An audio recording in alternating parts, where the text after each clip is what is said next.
दोस्तों, भारत दुनिया भर में अपनी संस्कृति और आस्था के लिए जाना जाता है।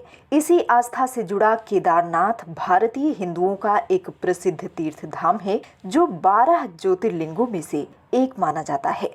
उत्तराखंड में बसा केदारनाथ 2013 में आई प्राकृतिक आपदा के बाद से दुनिया भर में चर्चा का विषय बना हुआ है।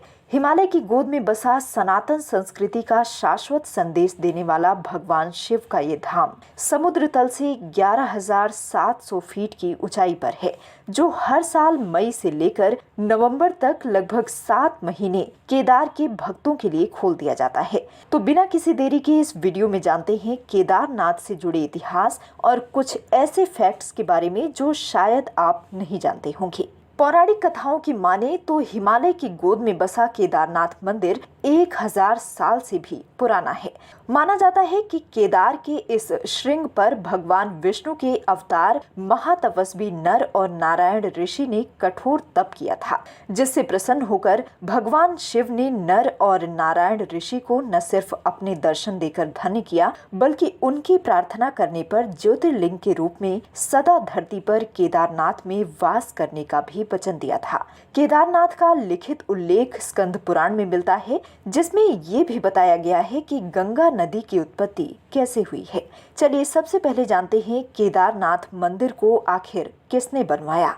कहा जाता है मनमोहक मंदिर का निर्माण सबसे पहले पांडवों ने करवाया था।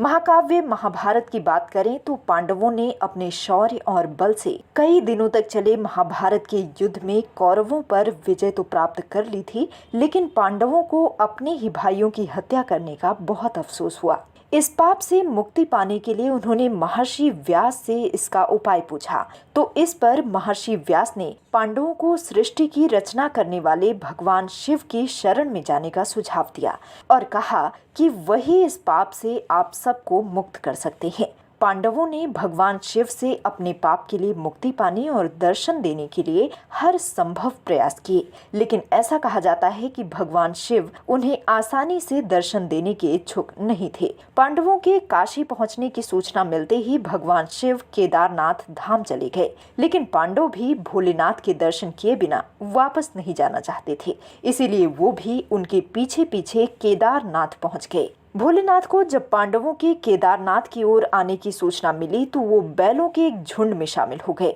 तब भीम ने अपना विराट रूप धारण कर लिया और पहाड़ों पर अपना पैर रखकर खड़े हो गए।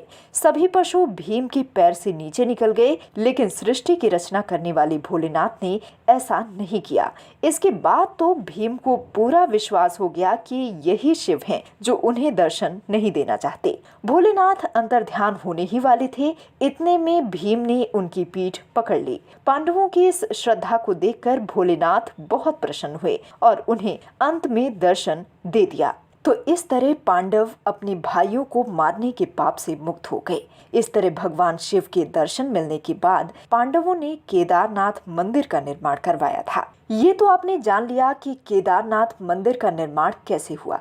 चलिए अब बात करते हैं साल 2013 में आई उस आपदा के बारे में, जिसने इस मंदिर को न सिर्फ देश में बल्कि दुनिया भर के लोगों के बीच चर्चा में ला दिया था। जून के महीने में आई प्राकृतिक आपदा ने केदारनाथ मंदिर से लेकर चमोली, गौरीकुंड और जोशीमठ तक भारी तबाही मचाई थी। लेकिन इसमें एक चौंकाने वाली बात ये भी थी कि जहां सब कुछ तबाह हो चुका था, वहीं मंदिर वैसा का वैसा ही था। आखिर ये हुआ कैसे? आइए जानते हैं इसकी बनावट के बारे में।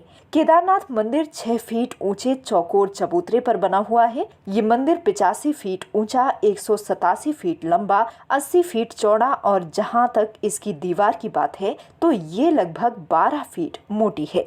चूंकि ये मंदिर हिमालय की गोद में बसा हुआ है, इसलिए पहले से ही ऐसी आपदाओं को सोचकर बनाया गया था ताकि इस मंदिर की दीवारें चट्टान, पहाड़, बर्फ के साथ आने वाले ऐसे किसी भी तूफान को झेल सकें। इस मंदिर की बनावट को जानने के बाद चलिए बात करते हैं शिवपुराण में वर्णित मान्यताओं के अनुसार केदारनाथ के बारे में क्या कहा गया है। ऐसा कहा जाता है कि जो व्यक्ति अपने जीवन में कम से कम एक बार केदारनाथ और बद्रीनाथ के दर्शन करने के बाद वहां मौजूद जल पी लेता है, ऐसे में उसे जीवन मरण के चक्र से मुक्ति मिल जाती है और धरती पर उसका दोबारा जन्म नहीं होता है। लेकिन ऐसे में एक सवाल और भी है कि अगर कोई व्यक्ति दर्शन करने से पहले ही अपने प्राण त्याग दे तो क्या होगा। शिवपुराण की माने तो अगर कोई श्रद्धालु सच्चे मन से केदारनाथ धाम में ज्योतिर्लिंग के दर्शन करने जाता है और किसी वजह से उसके प्राण चले जाते हैं तो उसे मोक्ष और अपनी यात्रा का फल जरूर मिलता है। तो दोस्तों, अगर आपके पास भी है कोई केदारनाथ मंदिर से जुड़ा हुआ सवाल तो कमेंट करके जरूर बताएं। हम पूरी कोशिश करेंगे कि आपका जवाब हम अपने अगले वीडियो में जरूर दें। इस वीडियो को ज्यादा से ज्यादा शेयर करें, साथ ही चैनल को सब्सक्राइब करके बेल आइकन जरूर प्रेस करें ताकि इसी तरह के ज्ञानवर्धक वीडियोस आप तक लगातार पहुंचते रहें।